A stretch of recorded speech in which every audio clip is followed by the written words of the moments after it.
Because this is the moment in time that the entire world had waited for. The war in Europe was over, and with the signing of this instrument of surrender, the rest of the world will be able to take a big sigh of relief and try to find a new normal. The Missouri is anchored in Tokyo Bay. Her guns are locked, loaded, and aimed at Tokyo, but she's not alone. She's accompanied by over 256 other Allied warships. They are anchored in Tokyo Bay. Their guns are locked, loaded, and aimed at Tokyo, but they're not alone either because they're accompanied by over 1,400 Allied aircraft. They're circling overhead, orbiting Tokyo, if you will. They are locked, loaded, and ready, just in case Japan wanted to try something again. That ladder that we came up on the other side, 11 delegates representing Tokyo's emperor, empire, military, government, and people. They came up that ladder. They stood on this side of the table with their backs facing their homeland, facing them, flanked shoulder to shoulder, with 7 rows of Allied forces leaders. It had been staged that way purposely because the mental message is your past is behind you, now face your future and let's move forward.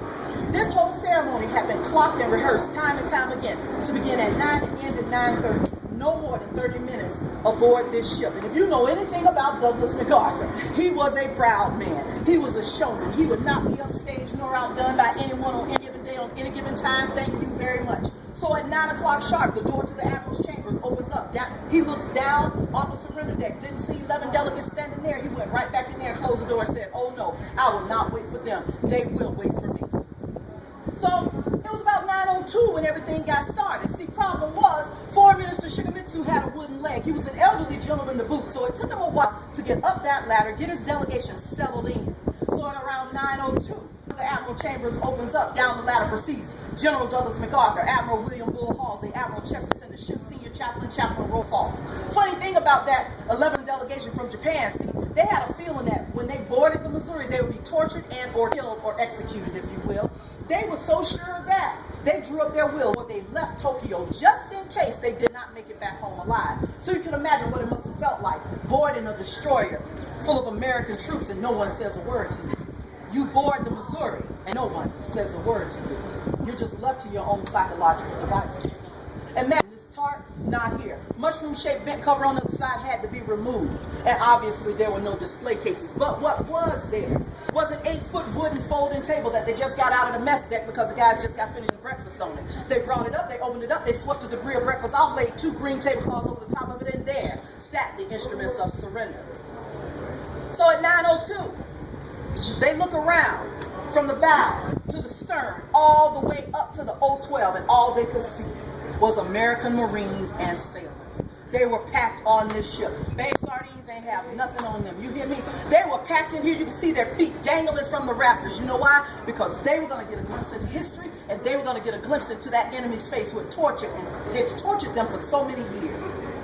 So at 9:02, the ship's chaplain steps up to the microphone with a prayer. Now, the only non-military people aboard the ship at the time were the media. They had been given exclusive rights to come aboard to film this for the rest of the world to see. Now, get me, young people, there was no Twitter. There was no Facebook. There was no, Instagram. There were no iPads, iPods, smartphones. There had to be media that traveled to that place. And they sat on a 30-foot extended platform, all in one little hub, and they were recording this. They got a smart idea, though. They got one microphone stand. They stood it on the surrender deck, and they packed 4 honking microphone heads right on top of it. And so the ship's chaplain opens up with a short prayer followed by MacArthur. Now, MacArthur speaks briefly, but what he speaks weighs volumes. He speaks about peace and justice and tolerance and rebuilding. This sort of shakes the resolution of those Japanese delegates because they were expecting annihilation. They were expecting execution, remember? They had even expected some sort of vindictive message from MacArthur, some sort of proverbial shaking of the finger in the face. They were expecting, you bought us, millions of people have died, now we got you what we want you to do. We're going to do what we want you to do. And they didn't get that. Instead, what they get is a supreme Allied commander speaking tall and proud and passionately about peace and justice and tolerance and rebuilding, not just for America, but for the entire world. They were stunned. After MacArthur finishes speaking, he steps away from the microphone. He motions to Foreign Minister Shigemitsu to come and sign the instruments of surrender. Shigemitsu and some of his delegation was dressed to the nines. They had top hats and tails and gloves on. Shigemitsu approaches the table. He removes his hat. He removes his glove. He sits down. He picks up the pen. He signs and places the pen back on the table. Puts his hat and his glove back on and stands back in line. After which, General Umezu, who was representing the military portion of Japan, he steps up to the table. He didn't want to be here. So he didn't wear top hats and tails and gloves. He wore his military uniform. He didn't want to be here. He would have taken being shot because it would have been more honorable than to surrender. He believed in death before surrender, death before defeat, and death before dishonor. And so he walked up to that table. He didn't remove one arm of clothing. Matter of fact, he didn't sit down because he didn't want to bend knee in front of his enemy. So he stood. He bent slightly from the waist, picked up a pen, signed, placed the pen back on him, stood back in line. Afterwards, MacArthur says to sign. He wasn't even supposed to be signing in the first place. But if anybody thought that this was going to go down and he didn't have anything to do with it, they were sadly mistaken. So he shows up with 6 pens. Okay? He sits down, and I just want to talk about the first 2. First 2 pens are most important. First pen, he picks up, signs the first half of his name, he turns around and gives that pen to Lieutenant General Wainwright. Second pen, he picks it up, finishes his name, gives that one to Lieutenant General Percival. 2 very good friends of his whom he had requested to be there to receive the pens as a mere thank you for your service, all right? But these 2 guys had a lot in common. Not only were they good friends with General Douglas MacArthur, but they were as one American, one Brit. They had fought together. They both surrendered, one in the Philippines, one in Singapore. And they both spent nearly 4 years in Japanese prison camps being tortured, starved, nearly to death. Those 2 men stood on that surrender day, each 6'1" and weighing less than 95 pounds. They stood emaciated, uniforms hanging off of their bones, but you know what? They stood nonetheless. They stood as a visual illustration of that Japanese delegation that come hell or high water. We will move on. You can throw what you want at us, but we will move on, we will grow from this, and we will prosper as a world. After MacArthur finished his signing, Admiral Chester Nimitz sat and he signed. After Nimitz signed, every other leader of the Allied forces signed, and in 23 minutes, it was over. 23 minutes ended the deadliest, bloodiest war this world has ever known. Millions of people died. Generations of people were wiped off the face of this planet as a result of World War II. And in 23 minutes, it was over.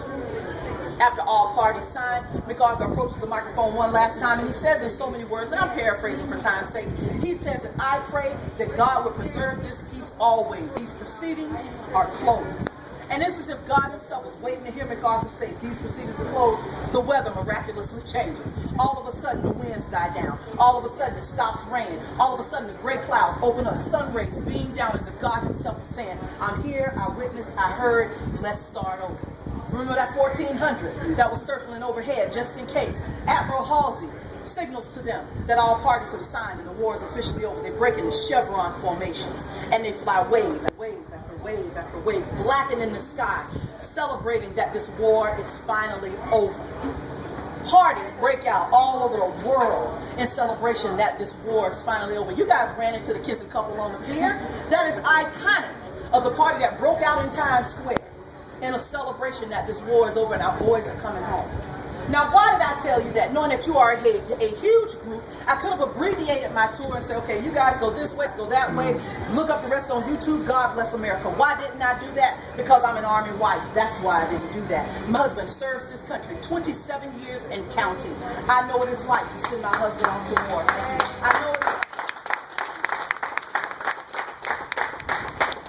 I know what it's like to send him off to war. I know what it's like for a man to come back that I didn't know. I know what it's like to watch my girls and hold them and cry with them. 25 years old, burying her 27-year-old husband. Those beautiful babies will never know their father. I also know what it's like to look in the eyes of a 95-year-old Pearl Harbor survivor named Jack, who challenged me last year and said, Linda, don't ever forget history. Whatever you do, give it away. I know what that's like. See, this is not just my job, this is my life. And those who fought and served and died and continue to fight and serve God to give us our freedoms deserve for us to be still, get an accurate account of history so they can be remembered with dignity, honor, and respect. That's why I didn't rush you through. So when you go over there and look at that plaque on the floor, you'll know that a breakfast table stood there. You'll also know that the British had made this beautiful, ornate, handcrafted mahogany table, just sat it right there and said, this is our gift to you, so you can have your surrender ceremony right here. Nobody bothered to get the measurements because the table was too short and it was too small. So they had to pick that table up and give it away, and they had to go down into the mess deck, get an 8-foot table, bring it up, sweep the debris of breakfast off, and put 2 green used coffee tablecloths over there, and that's how you know that's where the instruments of surrender sat. You'll know that that's not a peace treaty. You'll know that you're in absolute surrender, and you'll know that you're standing where greatness stood. You'll be walking through passageways where greatness served.